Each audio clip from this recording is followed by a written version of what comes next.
Henry, what are the key stages moving into manufacture?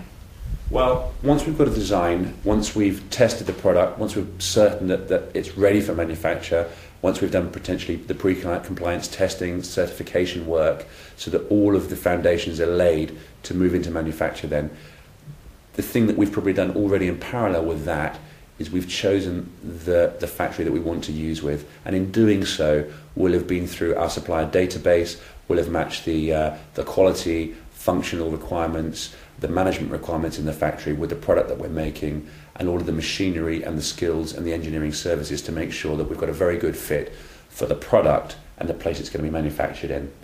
We have databases of factories that we work with. We grade them in tiers of performance. We've audited them very thoroughly, so we understand in great detail the management structure, the management's attitude to larger and smaller production runs, the management's attitude to quality. We understand how much they've invested in quality systems.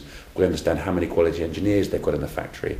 We understand the grade of the equipment they're using for product testing, so we understand how clear and precise they can be when they're actually testing quality on the production line. We understand the machines in the factory. So all of those points go towards us selecting the right factory for the manufacturing run.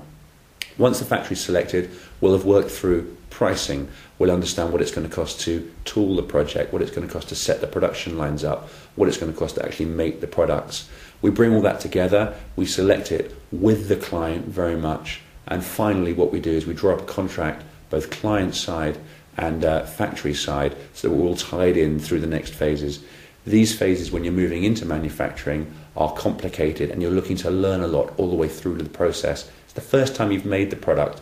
Everything you do, you can learn more about it, you can learn how to improve the product, how to improve the efficiency of the manufacturing, and therefore how to end up in 3 months' time, in 6 months' time, in 2 years' time, after cycles of production with better and better products. So the first thing we do then is we produce tooling, and the tooling is an investment. It's a big capital expenditure, but when you've invested in your tooling, potentially for most of the work that we'll be doing, it'll produce you hundreds of thousands of units at low cost. So that capital expenditure is very important, and the decisions you're making around the tooling there are very much how many do you expect to need to make a week, a month, a year. So you're investing in the right level of tooling to give you the right production volume to make sure that you're meeting the market expectation and the sales volume that you've put in the business plan. Once the tooling's produced, we'll get samples in from the factories. We'll work very closely with clients. We'll look at the quality of the samples. We'll look at, do they meet all of the requirements that we have?